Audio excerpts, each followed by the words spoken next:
Hello everyone. आज आपण जे चॅप्टर बघणार आहोत म्हणजे आज आपण 3 चॅप्टर बघायचे आहेत. पण हे मी 3 आज एकत्रित का घेते, भरपूर सेक्शन्स आहेत पण का घेते की एक्झामच्या पॉईंट ऑफ व्ह्यूनी हे 3ही चॅप्टर आपल्याला येत नाहीत एक्झामला. सो IPC पोर्शनमध्ये IPC सांगितलेलं आहे, पण IPCमधले हे जे 3 चॅप्टर आहेत तर ते एक्झाममध्ये आपल्याला विचारत नाहीत किंवा एक्झामच्या पॉईंट ऑफ व्ह्यूने ते इम्पॉर्टंट नाही आहे. त्यासाठी मी पटापट 3 चॅप्टर कवर करणार आहे, फक्त ॲज अ नॉलेज किंवा तुम्हाला माहीत पाहिजे की असेही कायदे ह्या संदर्भात आहेत म्हणून मी फक्त त्याचं हेडिंग आणि थोडंसं इंट्रोडक्शन देऊन ते मी क्लिअर करीन. बाकी तुम्ही वाचलं ते सेक्शन म्हणजे आपले बेअर ॲक्ट जे आहेत नेटवर त्याच्यात जर तुम्ही वाचलं तर तुम्हाला ते लक्षात येईल. त्यामुळे मी पटापट थोडंसं सांगेन आणि 3 चॅप्टर आपले आज कंप्लीट होतील. त्यातला चॅप्टर 11वा जो आहे 11th chapter that is false evidence and offences against public justice.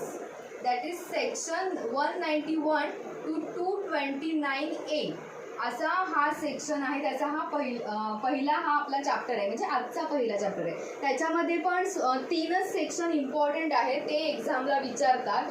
So त्यातले 3 कोणते तर 191, 192 आणि 193 हे 3 सेक्शन ह्याच्यामध्ये इम्पॉर्टंट आहे. सो आपण हे 3 सेक्शन ह्यातले बघणार आहोत. नंतरचा आहे chapter 12 that is offences relating to coin and government stamps. म्हणजे आपण जे कॉईन वापरतो, नाणी म्हणतो आपण ज्याला, ते आणि गव्हर्नमेंटचे जे काही स्टॅम्प्स असतात तर ते म्हणजे आपण मुद्रांक, तर त्याच्याशी रिलेटेड काही लॉ आहेत की आपण रजिस्ट्रेशन ड्युटी किंवा स्टॅम्प ड्युटी भरतो तर त्याच्याशी रिलेटेड काही सेक्शन्स आहेत. ते सेक्शन 230 टू सेक्शन 263A मध्ये येतो. नंतर 13वा जो चॅप्टर आहे 13 तो चॅप्टर आहे offences relating to weights and measures that is section 264 to 267 असे आपलं आजचा आहे. म्हणजे 191 टू 266 एवढे सेक्शन आज आपण क्लिअर करणार आहोत. कारण ह्याच्या पुढे खूप इम्पॉर्टंट आहे आणि आपल्याला पटापट म्हणजे भरपूर व्हिडिओ होतात आणि सो आपल्याला रोज बघायचं आहे एक करून. तर त्यामुळे लेक्चरच्या ह्याच्यानुसार आज आपण 3 चॅप्टर बघतोय आणि हे 3 चॅप्टर आपण पूर्ण करतो. त्यातला पहिला जो चॅप्टर आहे that is 11th chapter false evidence and offences against public justice.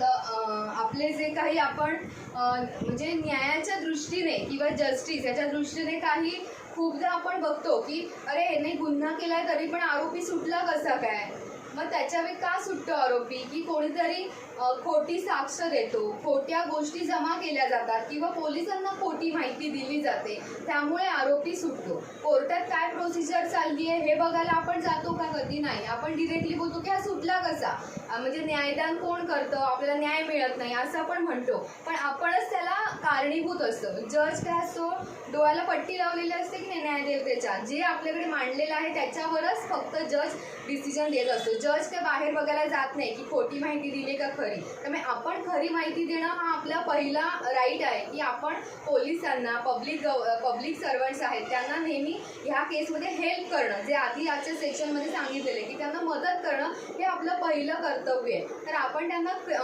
केलं मदत तरच खऱ्या गुन्हेगारांना शिक्षा होणार आहे. तर त्यामुळे ह्याच्याशी रिलेटेड हा सेक्शन आहे. त्यातलं पहिलं आहे सेक्शन 191 गिव्हिंग फॉल्स एव्हिडन्स.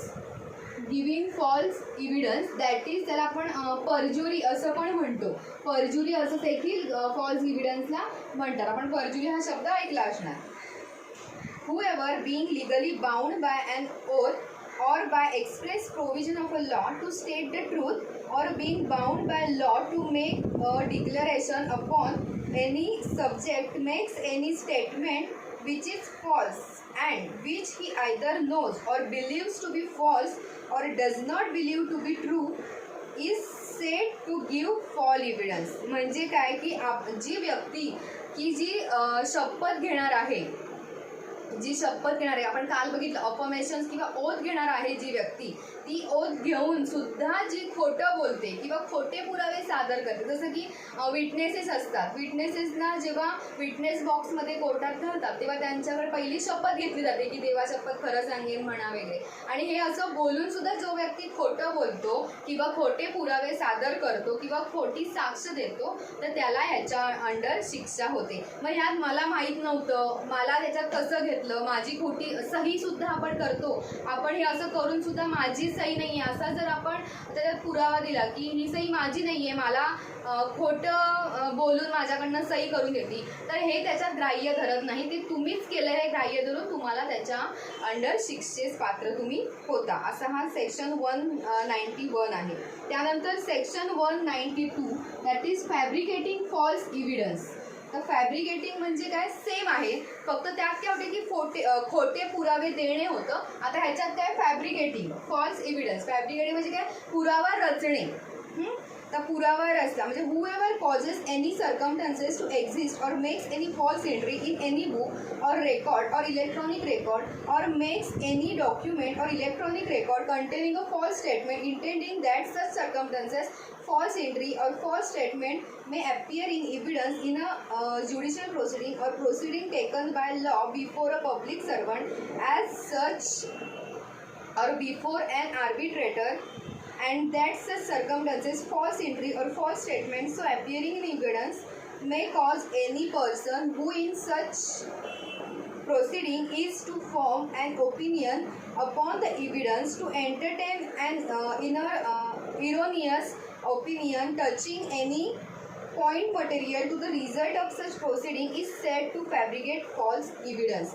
म्हणजे काय की कोणत्याही इलेक्ट्रॉनिक माध्यमातून किंवा आपल्या पुस्तकातून किंवा आपण जे काही डॉक्युमेंट सबमिशन करतो त्यातून एखादा पुरावा द्यायचा असेल हे आपल्याला माहीत असेल आणि तो मांडतानाच आपण जर चुकीचा कसा मांडला जाईल. सपोज आता एखाद्या ॲक्सिडेंटची केस आहे, तर त्यात बघा आता पुरावा रचणे, आता त्याच्यामध्ये आपण खरं तर चुकी माझी आहे आणि माझ्या चुकीने ॲक्सिडेंट झालेला आहे असं केस असते, पण आपण रचतानाच कसं सांगतो की मी आरोपी झाला नाही पाहिजे. कारण ॲक्सिडेंट केसमध्ये कसं असतं, जो मयत झालेला असतो तो सुद्धा आरोपी होऊ शकतो, त्यामुळे त्याच्यात ॲक्च्युअल आरोपी कोण आहे हे शोधणं कठीण असतं. आता जर मर्डरची केस घेतली त्यात ॲक्च्युअली मारणारा आहे तो आरोपी, असं आपण म्हणजे ते क्लिअर कट असतं की जो मेला आहे तो विक्टीम होता आणि जो मारणारा आहे तो आरोपी होता. पण ॲक्सिडेंटच्या केसमध्ये कसं आहे, जो मेला आहे तोच आरोपी असू शकतो, कदाचित तो आरोपी असू शकतो,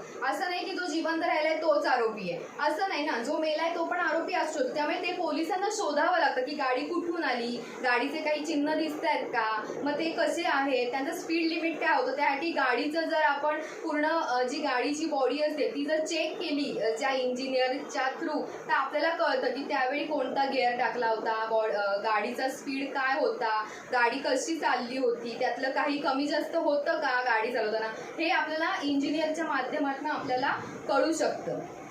मग ही सगळी चौकशी करून झाल्यावर पोलीस जो काही अंतिम निर्णय देतील किंवा नक्की आरोपी कोण होता हे त्यावेळी त्यांना डिसाईड होणार आहे जेव्हा केसचा पूर्ण स्टडी केल्यानंतर. तर त्यामुळे आपण काय करतो, जर पुरावा खोटा रचतो, कसा रचतो की जो मयत झाला ना तो त्याची चूक होती असं आपण खोटं सांगतो आणि आपण तसे पुरावे तसेच पोलिसांना देतो की नाही मी ह्याच साईडने येत होता, आम्ही ह्याच साईडने जात होतो, त्यांनी ओव्हरटेक केलं, त्याचा स्पीड असा होता, तो असं म्हणजे असं आपण काही खोटं बोलून पुरावे त्याच्यामध्ये ॲक्सिडेंटच्या केसमध्ये देऊ शकतो. तर त्यामुळे खोटे पुरावे रचणे आणि खोटे पुरावे देणे ह्या दोघांमध्ये फरक आहे. तर तो असा आहे की खोटे पुरावे रचणे म्हणजे काय, तर आपल्याला माहिती आहे की ही गोष्ट पुढे लीगल प्रोसिडिंग किंवा ज्युडिशियल प्रोसिडिंग ह्याची होणार आहे, तर त्यासाठी आपण जे काही पुरावे कलेक्ट करतोय किंवा पोलिसांना हेल्प करतो तर ती चुकीची माहिती देऊन ते खोटं असं सादर करणे, दॅट इज खोटा पुरावा करणे म्हणजे फॅब्रिकेटिंग फॉल्स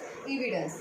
आता 193 सेक्शन आहे, त्याच्यामध्ये काय सांगितलंय, पनिशमेंट म्हणजे या दोघांचीही पनिशमेंट सांगितले, punishment for giving false evidence and punishment for fabricating false evidence हे 193 सेक्शनमध्ये सांगितलेलं आहे. तर त्याच्यामध्ये काय सांगितलंय की जो कोणी punish with imprisonment either description for a term which may be 3 वर्षापर्यंतची शिक्षा आणि सोबत फाईन अशी पनिशमेंट ह्याच्यामध्ये दिलेली आहे. असा हा 193 चे सेक्शन आहे. आणि आता पुढे ह्याच्या पुढे जे सेक्शन आहेत 229A पर्यंतचे, तुम्ही तो बेअर एकदा वाचा, मी तुमच्या लक्षात येईल की ते सेम आहे. मग त्याच्यामध्ये काय दिलंय की आता फॅब्रिकेटिंग एव्हिडन्स जो आहे मेन, आता मेन हे 2 सेक्शन आहेत, पण त्याच्या पुढचे जे काही सेक्शन आहेत पुढचे ते कसे आहेत, तर fabricating evidence in which cases, तर ज्यांना 10 वर्षापेक्षा जास्त शिक्षा आहेत त्याच्यामध्ये तुम्ही खोटा पुरावा रचलात तर काय पनिशमेंट आहे. त्यानंतर जन्मठेपेच्या शिक्षेमध्ये जर तुम्ही खोटे पुरावे सादर केले तर त्याला काय शिक्षा आहे.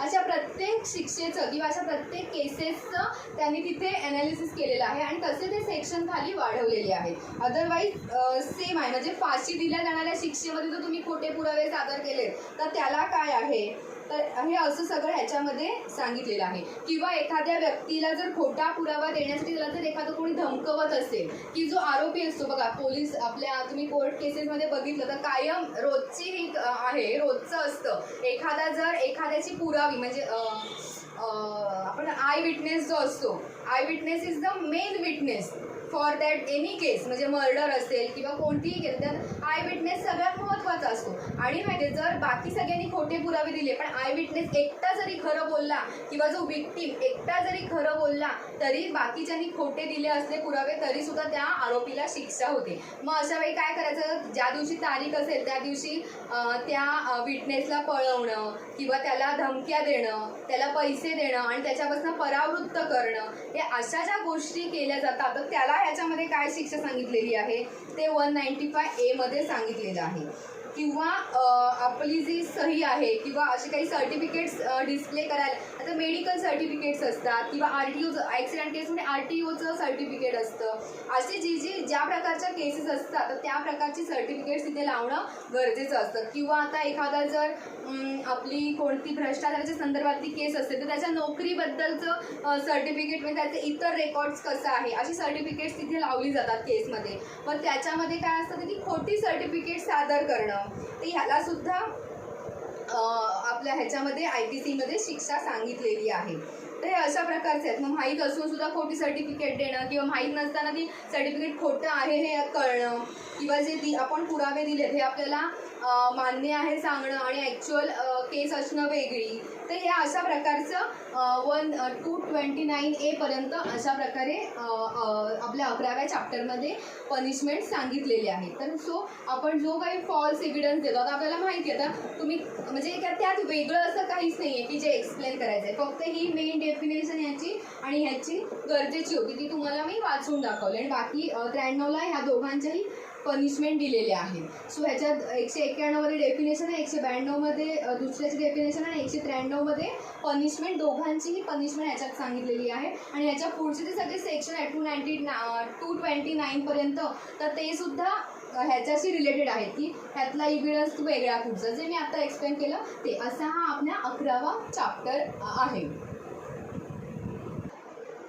सो आता आपण नेक्स्ट चॅप्टरकडे वळूया, that is chapter 12 offences relating to coin and government stamps. तुमच्याकडे ज्याच्याकडे क्वेश्चन पेपर्स आहेत तर ते बघू शकतात की त्याच्यामध्ये ह्याच्यावर कशाही वरचे क्वेश्चन्स आलेले नाही आहे किंवा तो पोर्शनमध्ये हे चॅप्टर्सच नाही आहे, फक्त IPC म्हटले त्यामुळे जे काही आहे हे मला म्हणजे जे काही येणार सगळे चॅप्टर त्याचं ॲटलिस्ट इंट्रोडक्शन तरी तुम्हाला देणं भाग आहे म्हणून मी हे चॅप्टर घेते. तर त्याच्यामध्ये आपण बघूया कॉईनशी रिलेटेड जे काही गुन्हे आहेत किंवा गव्हर्नमेंट स्टॅम्प्स ह्याच्याशी रिलेटेड जे ऑफेन्सेस आहेत ते आपण बघूया. तर गव्हर्नमेंट स्टॅम्प्स आपल्याला माहिती आहेत आणि कॉईन म्हणजे काय हे देखील माहिती आहे, पण आपण ॲक्च्युअल कॉईन कशाला म्हणू शकतो त्याची आपण डेफिनेशन बघूया.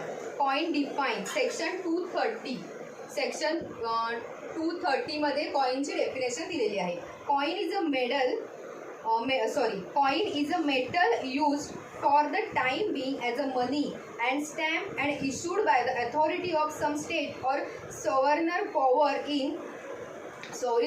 in order to be so used.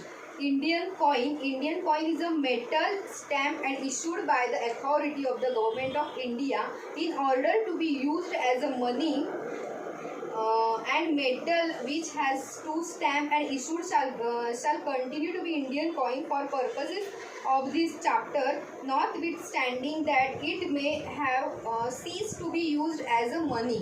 म्हणजे जे आपण नाणं की त्या काळी तो एक पैसे होते किंवा पैशाचा म्हणून वापर केला होता आणि तो वापर केला जावा म्हणून एखाद्या देशाच्या किंवा सार्वभौम सत्तेच्या त्यांच्या अधिकारानुसार त्याच्यावर जो कोणता स्टॅम्प असतो, म्हणजे आता आपलं कॉईन आहे तर त्यात काही कणीस होते, असं साईन होतं, म्हणजे हे ठरवलेलं असतं, देशाने ठरवलेलं एक साईन असतं आणि ते कॉईन म्हणून आपण वापरतो. तर ते म्हणजे कॉईन. आणि ते मेटलचं असतं, म्हणजे धातूचं कोणतं तरी आहे, तुम्ही कुठचं तरी वापरलं असं नाही होत की चला कागदाचं आहे ह्याचं आहे, असं नाही. ते मेटलचं एक स्पेसिफिक ते ठरवलेलं असतं, जी व्हॅल्यू दिलेली असते त्या धातूला बनवताना, त्या व्हॅल्यू तसं सांगले त्याप्रमाणे बनवून त्याचा जो काही छाप असते, ठरलेले साईन्स आहेत, चिन्ह आहेत, असं तर देशाचा स्टॅम्पवरून जे काही चलनात आणलं जातं तर दॅट इज कॉईन.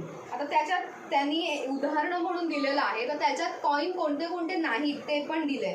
की आपण पहिलं कवड्या, असं ते कवड्या म्हणून एक जुन्या काळात येत असेल, ते मोठे लोक आहेत त्यांना माहीत असेल की व्हॉट इज कवड्या, म्हणजे त्याला कावरीज असं म्हणतात, इंग्लिशमध्ये कावरीज म्हणतात. It's not a coin.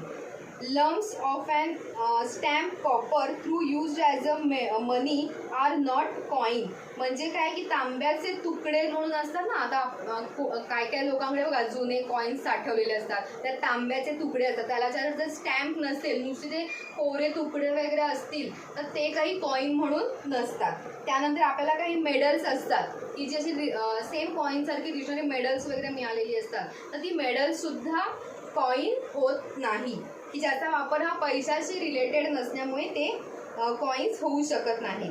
त्यानंतर आहे कॉईन म्हणजे ॲक्च्युली काय की ज्या कॉईनला कंपनीच्या रुपया असं म्हटलेलं आहे. The coin denominated as a company's rupee is an Indian coin. Okay. Last आहे पूर्वीचे बघा, पूर्वीच्या काळी माहिती असेल की फरुखाबादी रुपया असा यायचा, फरुखाबादी रुपया यायचा, हे सुद्धा कॉईन आहे. ते आत्ता जरी चलनात नसलं तरी त्यावेळी त्याचा वापर पैशासाठी केला होता, कारण आपल्या डेफिनेशनमध्ये काय म्हटलं आहे, coin is a metal used for the time being as a money, म्हणजे ज्या ज्या काळी जे जे कॉईन पैसा म्हणून वापरत होते ते आत्ता जरी वापरत नसेल तरी त्यांना कॉईन म्हटलं जातं, आणि आत्ता जे वापरतात त्यालाही कॉईनच म्हटलं जातं. त्यामुळे जो वापरला जात होता सरकारने सांगितलेल्या अधिकारानुसार जे जे कॉईन्स वापरले जात होते त्याला कॉईन असं म्हणतात. असा हा सेक्शन, हे सगळ्यात महत्त्वाचं सेक्शन आहे डेफिनेशनमध्ये. मग त्याच्याशी रिलेटेड काहीही झालं आपलं कळतं ऑफेन्स कोणता आहे, म्हणजे कमिशन आणि ओमिशन. मी सुरुवातीच्या चॅप्टरला सांगितलेलं सुरुवातीला कमिशन काय आणि ओमिशन काय. ओमिशन झालेलं आपल्याला लगेच लक्षात येतं, तर ते जे काही होईल कॉईनशी रिलेटेड तर ते काय होणार आहे, ऑफेन्स होणार आहे. आता सेक्शन 231 जो आहे तो counterfeiting coin. Whoever counterfeits or knowingly perform any part of the process of counterfeiting coin shall be punished with imprisonment, either description for a term which may be extended to 7 years, shall be punished with fine. म्हणजे काय की नकली नाणे तयार करणं जे आहे, तर जो कोणी नकली नाणे तयार करी त्याला 7 वर्षापर्यंतची शिक्षा होईल, कारण ते आपल्या इंडियन करन्सी आहे शेवटी ती, म्हणजे किंवा आपल्या देशाचं एक व्हॅल्यू आहे ना, कॉईनला काहीतरी व्हॅल्यू आहे, कॉईन पैसे म्हणजे जे काही देशाने दिलेलं आहे आपल्याला तर त्याला काहीतरी व्हॅल्यू आहे, त्यामुळे देशाचा अपमान झाल्यासारखं आहे. त्या तो कोणी नकली कॉईन तयार करेल त्याला IPCच्या अंडर तो शिक्षेस पात्र आहे. तर असं ह्याच्यामध्ये दिलेलं आहे. त्यात अजून पुढे काय दिलंय की जो कोणी आता ह्या बाकी 263A पर्यंत काय काय दिलेलं आहे ते मी थोडक्यात तुम्हाला सांगते. तर त्याच्यात असं दिलेलं आहे की जो कोणी हे कॉईन बनवेल तो शिक्षेस पात्र आहे. जो कोणी बनवून घेईल दुसऱ्याकडनं त्यालाही शिक्षा आहे, म्हणजे त्याने ॲक्च्युअल बनवलं नसलं तरी त्याने बनवून घेतलंय तर त्याला याच्या अंडर शिक्षा सांगितलेली आहे. किंवा अशी खोटी कॉईन विकण्याच्या उद्देशाने स्वतःकडे ठेवेल किंवा स्वतःकडे बाळगेल त्यालाही तो असा सुद्धा सेक्शन ह्याच्यामध्ये आहे. किंवा भारताच्या बाहेर त्याची विक्री करणं किंवा भारताच्या बाहेर त्याचा वापर करणं तर ह्याला सुद्धा ह्याच्यामध्ये पनिशमेंट सांगितलेली आहे. त्यानंतर असे खोटे कॉईन्स बनवायला जी काही मशिनरी लागते ती मशिनरी प्रोव्हाइड करणं किंवा त्याचा वापर करणं किंवा ती जवळ आपल्या बाळगणं हे सुद्धा पनिशेबल आहे, ह्याच्या अंडर पनिशेबल आहे. किंवा एखाद्याने जर फ्रॉड्युलेंटली जर नाणी बनवली किंवा एखादा उद्देश करून त्याच ठिकाणी तीच नाणी आपण प्रोव्हाइड करायची किंवा अशा ह्याने जर काही करण्याचा उद्देश केला तर तो सुद्धा आहे. किंवा आता मी मगाशी पहिलंच म्हटलं तुम्हाला की कॉईन बनवायची काही व्हॅल्यू असतात की एवढ्या मेटल किती वापरायचं, तर एवढ्या एवढ्या प्रमाणात मेटल वापरायचं. मग त्याच्यात जरी कोणी कमी जास्त प्रमाण केलं, त्या कॉईनचं वजन ठरलेलं असतं. तर 2 रुपयाच्या कॉईनला काहीतरी किती ग्रॅम किती म्हणजे जे काही त्यांचे जे पॉईंट्स असतात की एवढ्या एवढ्या पॉईंट्सच आपण प्रत्येक धातू वापरायचा आणि त्यांनी ते कॉईन बनवायचं. मग कॉईन बनवण्याची पण एक पद्धत असते ना की किती धातू वापरला पाहिजे, किती त्याच्यात वापर केला, त्याचं वजन किती बसलं पाहिजे. मग त्याच्यापेक्षा कमी जास्त वजन बसलं किंवा मुद्दामून कोणी असं कमी जास्त वजन बनवलं किंवा त्याचं प्रमाण चुकवलं कॉईन बनवण्याचं, तर तो सुद्धा ह्याच्यामध्ये शिक्षेस पात्र होऊ शकतो. अशा प्रकारचे हे कॉईनशी रिलेटेड जे काही गुन्हे आहेत तर ते ह्याच्यामध्ये सगळे दिलेले आहेत. त्यानंतर आहे गव्हर्नमेंट स्टॅम्प. गव्हर्नमेंट स्टॅम्पशी रिलेटेड जे आहे म्हणजे की 255चा सेक्शन आहे त्याच्यामध्ये गव्हर्नमेंट स्टॅम्पशी रिलेटेड म्हणजे त्याच्यापासून पुढे त्याच्यामध्ये दिलेले आहेत की आपण जो काही आपला मुद्रांक आहे की गव्हर्नमेंटशी रिलेटेड, आता म्हणले बॉन्ड पेपर, खोटे बॉन्ड पेपर बनवले जातात, तर हे सगळं त्याच्यामध्ये येतं. पण 255 सेक्शन बघूया. Counterfeiting government stamp. Whoever counterfeits or knowingly performs any part of the process of counterfeiting any stamp issued by government for the purpose of revenue shall be punished with imprisonment for life. बघा ह्याच्यामध्ये काय सांगितलंय की revenue म्हणजे आपले महसूल department आहे, तिथे हे मुद्रांक जे आहे आपला शासकीय मुद्रांक तो वापरला जातो. त्याच्यात जर काही चूक झाली किंवा तर त्याला आपण पनिशमेंट, त्याला आपण लायबल आहे. कारण त्याला पण साईन आहे ना, जे वाघाचं चिन्ह असतं तर त्याला सिंहाचं चिन्ह असतं ते तिथे आपल्या तिकिटावर बघितलं तर ते चिन्ह असतात, तर ते त्याचं डोकं मोडलं जातं म्हणजे तो स्टॅम्प वापरला गेला. मग ते सुद्धा ठरलेलं आहे की काय आहे, काही ठिकाणी अशोक चक्राचं चिन्ह आहे. मग हे सगळे जे काही ठरलेले आहेत साईन ते गव्हर्नमेंटने प्रोव्हाइड केलेलं आहे. गव्हर्नमेंटने आपल्या भारताने हे डिसाईड केले की आपल्या भारताच्या ह्या गोष्टी आहेत तर त्या काय आहेत, कोणत्या आहेत, तर ते एका प्रमाणाने सगळं दिलेलं असतं. सो आपण काही बॉन्ड पेपर वगैरे बघा त्याच्यात सुद्धा मध्ये केस झालेली की त्यात सुद्धा फ्रॉड झाला होता बॉन्ड पेपरशी रिलेटेड आणि त्यांनी ती पनिशमेंट झाली. आणि मग तेव्हापासून ती ऑनलाईन प्रोसेस चालू झाली. तुम्ही जर रजिस्ट्रेशन ऑफिसला गेला तर तुम्हाला या केसेस जास्त दिसून येतील. तर त्यामुळे तेव्हापासून ही ऑनलाईन प्रोसेस झाली. आधी आपण तेवढे स्टॅम्प लावत होतो, 500चा स्टॅम्प पेपर घ्यायचा आणि आता समजा 1000चा स्टॅम्प लावते तर 2 500चे स्टॅम्प लावायचे किंवा 10,000चा हवा असेल तर 1000चे 10 स्टॅम्प पेपर लावायचे किंवा 500चे 20 स्टॅम्प पेपर लावायचे. असं करून आपण ते लावायचं. पण आता आपल्याला गरज आहे का स्टॅम्प पेपरची, तर नाही. ते चलन ऑनलाईन चलन भरायचं आणि ते चलन म्हणजे काय, आपला साधा पेपर ऑनलाईन पैसे ट्रान्सफर करायचे गव्हर्नमेंटला आणि आपल्याला लगेचच लगेच 5व्या मिनिटाला आपल्याला ते चलन येतं. ते चलन आपल्या डॉक्युमेंटला फ्रंटला लावायचं, झालं आपला डॉक्युमेंट तयार. म्हणजे कुठचंही काही नाही. जर आपला हरवलं चलन तर आपण परत प्रिंट मारू शकतो किंवा काही त्याचं प्रोसेस. त्यामुळे ऑनलाईन आता सगळं झालेलं आहे कारण ह्या केसेस झाल्या म्हणून ऑनलाईन प्रोसेस झाली. त्यांनी काय काय सांगितलंय की असं जे नकलीकरण आहे करणं तर त्यामध्ये ह्याला पनिशमेंट दिलेली आहे आणि ती पनिशमेंट बघा इम्प्रिझनमेंट फॉर लाईफ, इतकी मोठी पनिशमेंट याच्यामध्ये सांगितलेली आहे. आणि सेम नाण्यांसारखंच आहे. खोटं बनवून घेणं, खोटं बनवून घ्यायला परावृत्त करणं, भारताबाहेर त्याचा गैरवापर करणं किंवा ते बनवण्याची सामुग्री मशीन्स जे काय आहे तर ते करणं किंवा आपल्याला माहीत असून सुद्धा तो वापरणं, आपल्याला कळतंय की जाऊ दे होऊन जाईल, काय लक्ष देणार नाही कुणाच्या म्हणून माहीत असून सुद्धा वापरणं किंवा ज्याला माहिती आहे तरी पण त्यांनी एखाद्याला माहिती न देणं म्हणजे गव्हर्नमेंटपर्यंत ती माहिती न पोहोचवणं, अशा सगळ्या गोष्टीला हे सांगितलेलं आहे. त्यानंतर मुद्रांक आहे त्याच्यात जी चिन्ह असतात तर ती खोडणं, हे चिन्ह खोडणं आणि ते बनवून घेणं ह्याला सुद्धा ह्या सगळ्यामध्ये पनिशमेंट सांगितलेली आहे. अशा प्रकारे आपल्याला कॉईनशी रिलेटेड हे असे कॉईन आणि गव्हर्नमेंट स्टॅम्पशी रिलेटेड सेक्शन 230 to 263 मध्ये दिलेले आहे. त्यानंतरचा जो आपला चॅप्टर आहे that is chapter 13 offenses relating to weights and measures, that is section 264 to 267. हा छोटाच चॅप्टर आहे, पण ह्याच्यामध्ये काय दिलेलं आहे की आपल्याला माहिती आहे की वजन काट्याशी रिलेटेड, वजन आणि जे काही मोजमापं असतात त्याच्याशी रिलेटेड जर काही फ्रॉड केला तर ते ऑफेन्सेस त्याच्यामध्ये दिलेले आहेत. आपल्याला माहिती आहे पूर्वीच्या काळी जे असं वजन होते, 2 बॅलन्सिंग केले जायचे, तेव्हा खाली बघा, खाली लोहचिंबक किंवा एखादी वस्तू खाली लावून ठेवायची जेणेकरून ऑलरेडी वजन भरेल ते, आणि मग आपल्याला कमी वस्तू येईल. हा गुन्हा पकडल्यानंतर इलेक्ट्रॉनिक काटे आले आणि ते लिगल धरले गेले की लिगली, पण त्यात सुद्धा परत आणि काही फ्रॉड आले, आणि त्यामुळे हे IPC मध्ये हा चॅप्टर इन्क्लूड आहे की त्याच्याशी रिलेटेड जो कोणता असेल ते. त्यातला पहिला सेक्शन बघूया, 264 fraudulently use of false instrument for weighing. म्हणजे वजन करण्यासाठी एखाद्या खोट्या साधनांचा वापर केला की आपण दर्शवलं की नाही हे वजन काटा आहे, पण ॲक्च्युली तो खरं दर्शवत नसेल आणि तसा जर आपण वापर केला तशा वजन काट्याचा, तर त्याच्यामध्ये त्याला पनिशमेंट सांगितलेली आहे. 1 वर्षापर्यंतची शिक्षा आहे त्याच्यामध्ये. त्यानंतर 265 सेक्शन आहे, fraudulently use false weight or measures. म्हणजे खोटं वजन आणि मापं वापरणं, की आपल्याला भाजीवाल्या बघा आपल्याला कळत नाही कधी कधी किलोचं आहे का ग्रॅमचं आहे का काय आहे, नाही बरोबर त्यात एक दगड टाकायचा. म्हणजे आता आपल्या मिरच्या आपण कमी ह्याच्यात घेतो, मग त्या दगड टाकतात, नाही हा दगड बरोबर आहे 10 ग्रॅमचा दगड वगैरे आहे असं सांगून ते दगड टाकतात. आपल्याला कुठे माहीत असतं आणि आपण ते घेतो, आपल्याला माहीत नसतं की ॲक्च्युली दगड हा त्याच वजनाचा आहे का. मग असं खोटी साधनं वापरायची आणि तर त्याला ह्याच्यामध्ये पनिशमेंट आहे.